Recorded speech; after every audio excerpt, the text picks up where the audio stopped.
안녕하세요. 소쿨극장의 재미있고 기이한 옛이야기 코너입니다. 오늘 들려드릴 이야기는 조선 후기의 대표적인 야담집 청구야담에 있는 내용입니다. 청구야담은 조선 후기의 사회상과 문화를 엿볼 수 있는 서사의 바다라고 일컬어집니다. 구독과 좋아요, 그리고 알람 설정 부탁드립니다. 재미있고 좋은 글로 보답하겠습니다. 길정녀는 약산으로 유명한 평안도 영변 여인이다. 아버지는 영변부 향청의 좌수였는데 어머니가 본부인이 아니었다. 부모가 모두 돌아가시자 삼촌에게 몸을 의탁했다. 나이 20살이 되었는데도 시집을 가지 못하고 길쌈과 바느질을 하며 스스로 생계를 꾸려갔다. 이보다 전에 경기도 인천 땅에 신명이란 선비가 살고 있었다. 그는 청년 시절에 이상한 꿈을 꾸었다. 어떤 노인이 7, 8세가량의 여자아이를 데리고 왔다. 아이의 얼굴에 입이 11개나 있어 신생이 괴이하게 여겼다. 노인이 신생에게 말했다. 이 아이가 뒷날 그대의 배필이네. 마땅히 죽을 때까지 해로할 걸세. 잠에서 깨어나 생각해보니 꿈이 너무나 기이했다. 그는 이미 결혼했기 때문이었다.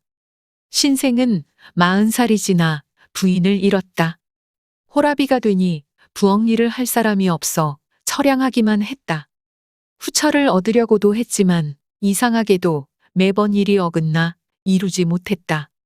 때마침 중마고우가 영변 부사로 있어 신생은 그를 찾아가 잠시 몸을 의탁했다. 하루는 꿈을 꾸었는데 예전에 본 노인이 입이 11개인 여자를 또 데리고 왔다.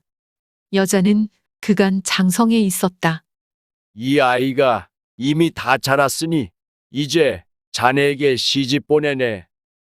신생이 더욱더 괴이하게 여겼다. 안채에서 부사에게 가늘게 짠 배를 사달라고 요청하자 관아의 늙은 아전이 말했다. 이곳 향관댁 처녀가 죄상품에 가는 배를 짠다고 경내에 소문이 자자하지요. 곧 짜던 배를 마무리한다니 잠시만 기다리십시오. 얼마 뒤 배를 사서 바쳤는데 얼마나 가늘었던지 사발 하나에 배가 다 들어갈 정도였다. 섬세하고 정결하여 세상에서 보기 드문 것이었으니 보는 사람마다 기이하다며 감탄을 아끼지 않았다. 신생은 그녀가 서출인 걸 알고는 은근히 후처로 얻을 마음을 가졌다. 그래서 처녀의 집과 절친한 은민과 잘 사귀어서 그에게 중매를 서게 했다.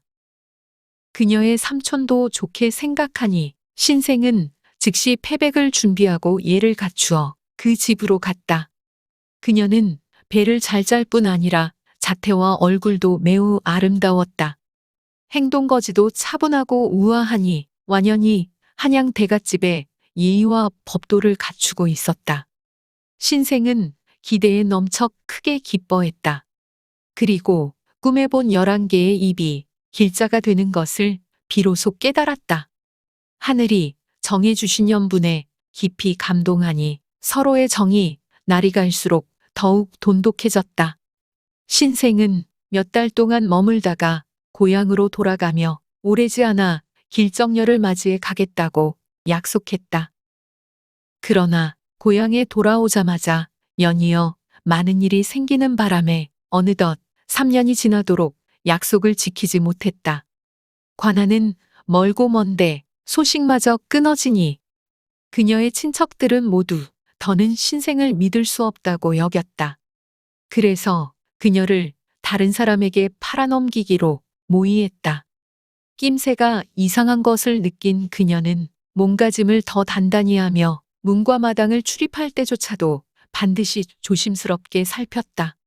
당시 그녀가 살던 영변은 운산과 산등성이 하나를 사이에 두고 있었는데 운산에는 그녀의 당숙이 살았다. 이때 운산 사또는 젊은 무관이었는데 첩을 두려고 매번 은민들에게 물어보고 있었다.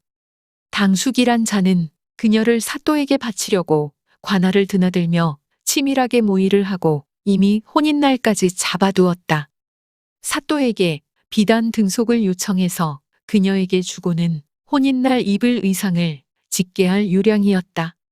당숙은 그녀를 찾아가서 은근하게 안부를 묻고는 말했다. 우리 아들 장가드릴 날이 얼마 안 남았다. 신부의 옷을 지어야 하는데 우리 집에는 바느질할 사람이 없지 않니? 내가 잠시 와서 도와주면 좋겠구나. 길정녀가 대답했다. 서방님이 유사히 평양 가명에 와 계신다는군요. 저의 나들이는 그분의 말씀에 따라야 해요. 당숙님 댁이 비록 가깝지만 다른 고을에 있으니 결코 제 마음대로 갈 수가 없어요. 당숙이 말했다. 신생의 허락을 얻어오면 되겠지? 당연하죠. 당숙은 신생의 필체를 위조하여 친척과 돈독하게 지내도록 힘써야 하니 가서 도와주라는 내용의 편지를 썼다.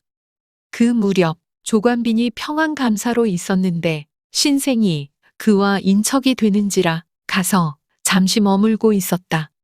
길정녀의 당숙은 신생이 오랫동안 오지 않자 이미 그녀를 버린 것이라 여기고는 이처럼 계교를 꾸몄다.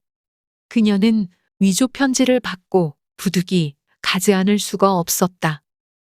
옷마름질과 바느질을 하며 며칠을 보내면서도 그녀는 그 집 남자들과는 만나 이야기하지 않았고 오직 자기 일에만 열심이었다. 하루는 당숙이 사또를 자기 집으로 맞이했다. 사또가 몰래 그녀를 구경하게 하여 자기 말을 믿게 하려는 심산이었다.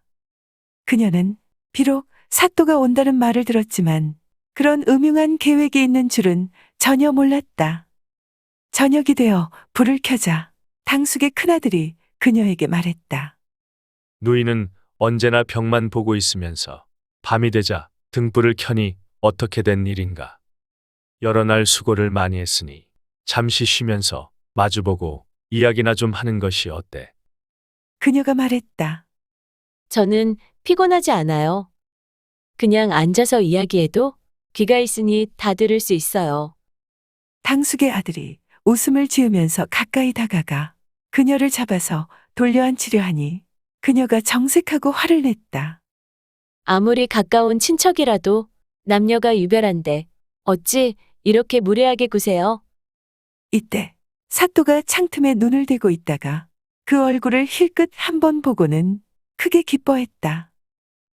그녀는 화를 사귀지 못하고 창을 열고 뒷마루에 나와 앉았는데 생각할수록 더욱 분한 생각이 들었다. 그때 홀연 창밖에서 웬 남자의 목소리가 들려왔다.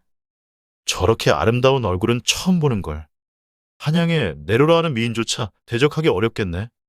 그녀는 그 남자가 운산사또인 걸 즉시 알아챘다. 비로소 돌아가는 상황을 알게 된 그녀는 너무나 분해 거의 정신을 잃을 지경이었다. 다음 날 하던 일을 다 뿌리치고 돌아가려 하자 당숙은 그제야 사실대로 털어놓았다. 그 신생이란 자는 가난하고 늙어서 오래잖아 저승사자가 데리고 갈 게다. 게다가 집도 아득히 멀어서 한 번 떠나가서는 오지도 않으니 널 버린 게 분명하다. 너는 젊은 나이에 얼굴도 고우니 마땅히 부잣집으로 시집 가야지. 본읍사또는 젊은 데다 무관으로 이름이 났으니 앞길이 구말리 같다. 어찌 희망 없는 사람을 기다리느라 평생을 그르치려 하느냐?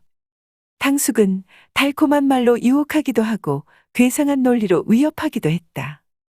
하지만 그럴수록 그녀는 더욱 분한 마음이 일어나 더욱더 강하게 대들면서 당신의 자식이면 이렇게 하겠느냐고 적자와 서자를 차별하지 말라고 울며 항변했다. 당숙은 다른 꾀도 떠오르지 않고 사또로부터 벌을 받을까 두렵기도 했다. 그래서 여러 아들과 짜고 일제히 가서 그녀를 붙잡아 앞에서 당기고 뒤에서 밀며 끌고 와서는 고방에다 가두었다. 자물쇠를 단단히 채우고 겨우 음식이나 넣어주며 기다렸다가 혼인날이 되면 겁탈이라도 하게 하려는 심산이었다. 그녀는 고방 안에서 울부짖고 절규하며 욕을 했다. 아무것도 먹지 않은 지 여러 날이 지났다. 모습이 초췌해지고 기력이 떨어져 길정년은 몸을 움직이는 것조차 힘들었다. 옆을 살펴보니 고방 안에 마가 많이 있었다. 그걸 가져다가 가슴부터 다리까지 동여맸다. 장차 있을 변을 막기 위해서였다. 그리고 생각을 바꾸었다. 흉악한 도적들의 손에 헛되이 죽느니 차라리 도적을 찌르고 함께 죽어 내 원한을 갚는 게 낫겠다. 그러자면 억지로라도 먹어서 먼저 기운을 차려야 한다. 처음 갇힐 때 그녀는 식칼 하나를 챙겨 허리춤에 숨겨두었는데 아무도 이를 몰랐다. 그녀는 계책을 세우자 당숙을 불러 말했다. 이제 내 힘이 다 떨어졌으니 시키는 대로 다 할게요. 먹을 것을 좀 넉넉히 주세요. 오래 굶은 걸 보충해야겠어요. 당숙은 매우 반가워했다. 맛있는 반찬에 밥을 많이 담아 연신 문틈으로 넣어주며 달래기도 하고 꿰기도 했다. 이틀 동안 잘 먹으니 완전히 기력이 되살아났다. 그날이 바로 혼인날이었다. 사또는 이미 도착해서 사랑채에 머물고 있었다. 당숙은 비로소 고방문을 열고 그녀를 끌어내려 했다. 그녀는 문 안쪽에 몸을 붙이고 있다가 문이 열리자마자 식칼을 들고 뛰쳐나갔다. 당숙의 큰아들을 마주치자마자 칼을 내리쳤는데 그는 외마디를 지르며 그대로 고꾸라졌다. 그녀는 고함을 지르고 발길질하며 남녀노소 가리지 않고 마주치는 사람마다 칼로 찍었다. 동서남북으로 충돌하니 그 누가 막을 수 있겠는가. 모두 머리가 깨지고 얼굴이 찢어졌고 땅바닥에 유혈이 낭자했다. 하지만 감히 그녀 앞을 막아설 사람이 없었다. 그 광경을 본 사또는 그만 넋이 나가고 간담이 너덜너덜해졌다. 문 밖으로 도망칠 겨를도 없어 다만 방 안에서 문고리만 굳게 붙잡고 연방 오줌을 지르면서 어쩔 줄 모르고 있었다. 그녀가 문짝을 차고 손발을 함께 들어 온 힘을 다해 문을 치니 방문이 박살났다. 그녀가 크게 꾸짖었다. 너는 나라의 두터운 은혜를 입어 이 고을의 수령 자리를 누리고 있다. 그러니 온 힘을 다해 백성들을 도와 임금님의 은혜에 보답해야 했다. 그런데도 여색만 탐하여 본읍의 흉악한 사람과 결탁해서 사대부의 후시를 위협하고 겁탈하려 했다. 이는 짐승보다도 못한 소행으로 하늘이 용납하지 못할 행동이다. 장차 너에게 죽임을 당할 몸, 내 손으로 먼저 너를 죽이고 나도 함께 죽으리라. 말이 매섭기가 칼날 같았고 준열한 기계는 서리빨 같았다. 절규하고 꾸짖는 소리가 사방에 진동하니 백겹이나 집을 둘러싸고 구경하던 사람들이 모두 혀를 차며 찬탄했다. 어떤 사람은 분하여 팔을 휘젓고 어떤 사람은 눈물을 줄줄 흘리기도 했다. 이때 당숙과 그 아들들은 숨어서 감이 나오지 못했다. 사또는 방 안에서 엎드려 머리를 조아리고 두 번 절하며 애걸했다. 사실은 부인의 정절이 이처럼 굳은 걸 모르고 저 도적놈에게 속아 이 지경에 이르렀소이다. 꼭 저 도적놈을 죽여 부인께 사죄할 테니 제발 날 용서해 주시오. 그리고는 즉시 아전에게 명하여 당숙을 잡아오게 했다. 그가 잡혀오자 분풀이를 하고 욕을 퍼부으면서 무거운 곤장을 때리니 살점이 찢어지고 피가 튀겼다. 사또는 그제야 겨우 방에서 나올 수 있었으니 급히 말을 몰아 사타구니에서 지린내를 풍기면서 관하로 돌아갔다. 이때 이웃 사람이 그녀의 집에 알려 즉시 와서 그녀를 데려가게 했다. 그리고 이래 전말을 신생에게도 알렸다. 평안감사는 그 소식을 듣고 매우 놀라고 또 노여워했다. 영변부사는 무인이었기에 운산사또의 부탁에 따라 여자가 칼을 꺼내 들고 아무런 이유 없이 사람을 찍었다는 식으로 가명에 보고하고 중재로 다스릴 것을 청했다. 그러나 감사는 공문을 보내 엄하게 문책하고 즉시 조정에 장계를 올려 운산사또가 평생토록 벼슬하지 못하게 했다. 또 그녀의 당숙 부자를 잡아와서는 엄히 신문하고 형을 내려 절해고도로 유배시켰다.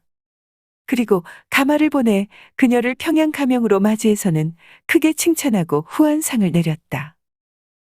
신생은 자기의 무심함을 크게 반성하고 즉시 그 후실과 함께 상경해 한양 애호계에서 살다가 몇 년 뒤 경기도 인천 옛집으로 옮겨갔다. 길정년은 집안일을 잘 다스렸고 신생과 해로했으며 신생이 죽자 그녀의 나이 아직 젊었지만 죽을 때까지 수절하였다. 들어주셔서 고맙습니다. 용어 풀이에 올리겠습니다.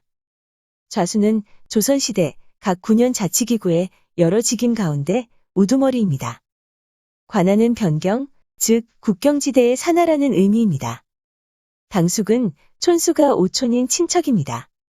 즉 아버지의 사촌 형제, 어머니의 사촌 형제, 그리고 사촌 형제의 자녀가 오촌입니다. 장계는 조선시대에 왕명을 받고 외방에 나가 있는 신하가 자기 관하의 중요한 일을 왕에게 보고하거나 청하는 문서입니다. 애호계는 서울 충정로에서 마포로 넘어가는 고개를 말합니다. 옛날 한양에서는 서소문을 통하여 시체를 나가게 하였는데 아이 시체는 이 고개를 넘어 묻게 하였습니다. 그때부터 아이들의 시체를 매장한 고개라는 이름으로 아이고개, 즉 애호계라고 부르게 되었다고 합니다. 애호계는 한자로 아연이라 적었는데 이후 아의 한자 표기가 변하면서 현재 서울특별시 마포구 아현동에 지명이 되었다고 합니다. 참고문헌 및 자료 출처 소개 올리겠습니다. 편자미상의 조선 후기 야담집 청구야담이 모본입니다. 여기서는 이강옥 교수가 번역해 옮긴 청구야담을 주로 참고하였습니다. 한국민족문화 대백과사전, 한국민속박물관, 한국민속대백과사전, 국립중앙박물관, 그리고 한국학중앙연구원의 기사와 사진을 빌렸습니다. 또 간송미술관의 그림 한 점, 그리고 문화재청, 국가문화유산 포털, 괴산 연풍양청의 기사와 사진을 빌렸습니다. 문화유산 채널, 문화유산 칼럼의 무형문화재 이야기, 국가무형문화재 제14호 한산모 시작이 문정옥에 대한 기사와 사진을 빌렸습니다. 네이버 블로그, 늘 푸른 소나무에 중마고우, 뜻과 유래를 알자에 기사와 사진도 빌렸습니다. 위키백과와 나무위키의 기사와 사진도 빌렸습니다.